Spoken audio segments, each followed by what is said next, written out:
ऐसे और कल्पना करिए, विदेशी बैंक आ रहे हैं, विदेशी बैंक आ रहे हैं, उन्होंने शाखाएं खोलना शुरू किया। मैं आपको एक ही विदेशी बैंक का उदाहरण देता हूं, उसका नाम है HDFC। 1992-93 में ये बैंक जब भारत आया था तो इसकी एक शाखा खुली थी, सिर्फ एक ब्रांच थी, और उसमें डिपॉजिट जीरो था। एक ब्रांच थी, डिपॉजिट उसमें जीरो था। HDFC भारत आया था तब। आज HDFC को भारत में व्यापार करते हुए 10 साल हो गया है। HDFC की 10 साल में 243 ब्रांच भारत में खुल चुकी हैं और उनके पास 70,000 करोड़ का डिपॉजिट है। जीरो से शुरू किया था, 70,000 करोड़ का डिपॉजिट उन्होंने इस देश के लोगों से इकट्ठा कर लिया है। अगले साल से WTO की कंडीशंस आने के बाद HDFC को और खुला मार्केट मिलेगा और वो 1000 शाखाएं बनाएंगे और हो सकता है 2-3 लाख करोड़ का डिपॉजिट करेंगे। और इतना डिपॉजिट करके किसी दिन वो घोटाला करके भाग जाएं तो भारत का फाइनेंस मिनिस्टर भी कुछ नहीं कर सकता। और ऐसा हुआ है इस देश में। आपको मालूम है 93-94 में सिटी बैंक स्कैम हुआ था अमेरिका का। सिटी बैंक स्कैम जो हर्षद मेहता ने ऑपरेट किया था पूरे भारत में, वो सिटी बैंक स्कैम था। हर्षद मेहता स्कैम के नाम से चला पूरे देश में। स्कैम सिटी बैंक ने किया था। हर्षद मेहता तो सिटी बैंक का पपेट था, मोहरा था। सिटी बैंक उसको चलाता था, हर्षद मेहता वही चलता था। सिटी बैंक ने भारत में आके हर्षद मेहता को खड़ा किया और हर्षद मेहता को पैसा देना शुरू किया और उस पैसे से उससे कहा कि शेयर खरीदो, हमको दो। तो हर्षद मेहता अपने नाम से शेयर खरीदता था, सिटी बैंक को ट्रांसफर करता था, पैसा सिटी बैंक देता था। तो सिटी बैंक ने खेल क्या खेला कि भारत की कुछ कंपनियों को उठाना है, कुछ को गिराना है। जिन कंपनियों के शेयर सिटी बैंक के पास है उनको उठाना है, जिनके नहीं है उनको गिराना है। ये खेल में वो लग गए। हर्षद मेहता उनको कठपुतली की तरह से मिल गया। उसने खेल खेला और उस खेल में हिंदुस्तान का हजारों करोड़ रुपए, कम से कम 76,000 करोड़ रुपए डूब गया इस देश का।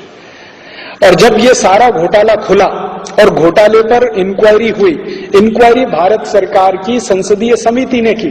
संसदीय समिति ने कहा कि हर्षद मेहता घोटाले का जिम्मेदार नहीं है, सिटी बैंक जिम्मेदार है। तो भारत के एक्स फाइनेंस मिनिस्टर और वर्तमान prime minister doctor Manmohan Singh ने कहा कि हमें मालूम है सिटी बैंक जिम्मेदार है, लेकिन हम उसके खिलाफ कार्रवाई नहीं कर सकते क्योंकि अमेरिका से हमें इन्वेस्टमेंट चाहिए। और मनमोहन सिंह ऐसे फाइनेंस मिनिस्टर और आज भारत के प्राइम मिनिस्टर के रूप में भी सिटी बैंक के खिलाफ कुछ करने की स्थिति में नहीं है, क्योंकि उनको इन्वेस्टमेंट चाहिए वहां से। अमेरिका नाराज हो जाएगा। और इसी अमेरिका ने भारत के स्टेट बैंक ऑफ इंडिया के खिलाफ इतनी सख्त कार्यवाही की अमेरिका में कि उनके हालत खराब हो गए, लेने के देने पड़ गए। इसी अमेरिका ने भारत की एक स्टेट बैंक ऑफ इंडिया की एक ब्रांच अमेरिका में इन्वॉल्व हो गई थी कुछ ऐसे ट्रांजैक्शन में जिनका पता नहीं था, और अमेरिका ने डाउट किया था कि ये ट्रांजैक्शन हुए हैं टेररिस्ट को। अमेरिका में एक नियम है, एक अमाउंट से ज्यादा का पैसा निकाला जाए और जमा किया जाए तो उसका सारा इंक्वायरी करना, नहीं करेंगे तो बैंक जिम्मेदार है उसके लिए।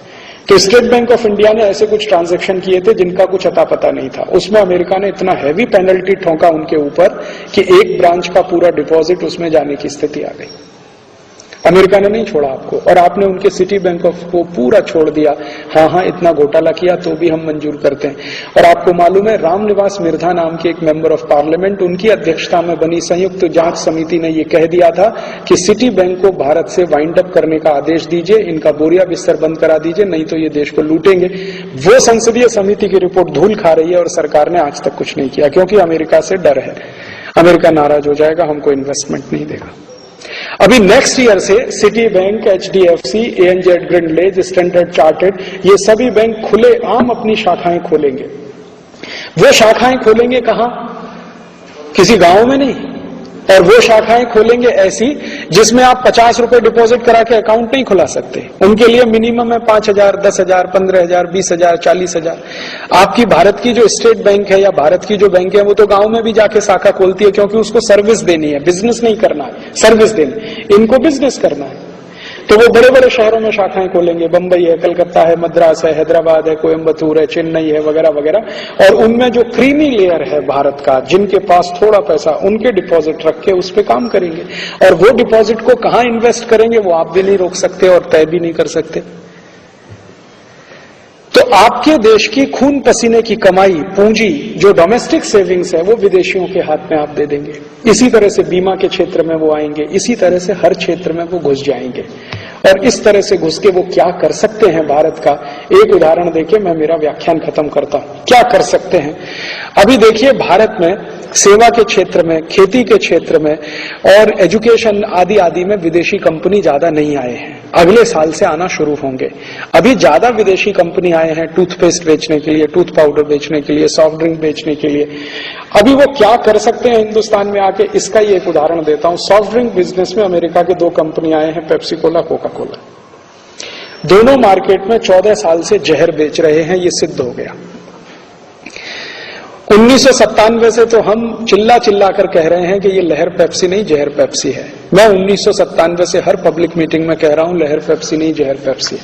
1997 से हर पब्लिक मीटिंग में मैं कह रहा हूं कि ये ठंडा नहीं है, टॉयलेट क्लीनर है।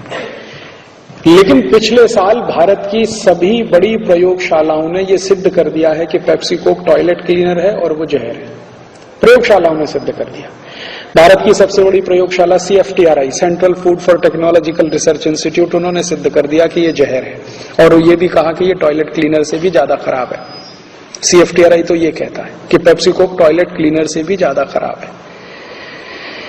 दूसरी लेबोरेटरी CSE, उन्होंने सिद्ध कर दिया। फिर भारत सरकार की लेबोरेटरी CFL, उन्होंने सिद्ध कर दिया। भारत की 5-6 लेबोरेटरीज और सभी साइंटिफिक ऑर्गेनाइजेशन मान रहे हैं कि पेप्सी कोक जहर है, 14 साल से इस देश में बिक रहा है। लेकिन भारत सरकार की हिम्मत नहीं है पेप्सी कोक के खिलाफ कोई एक्शन लेने की। किसी भी सरकार की हिम्मत नहीं है।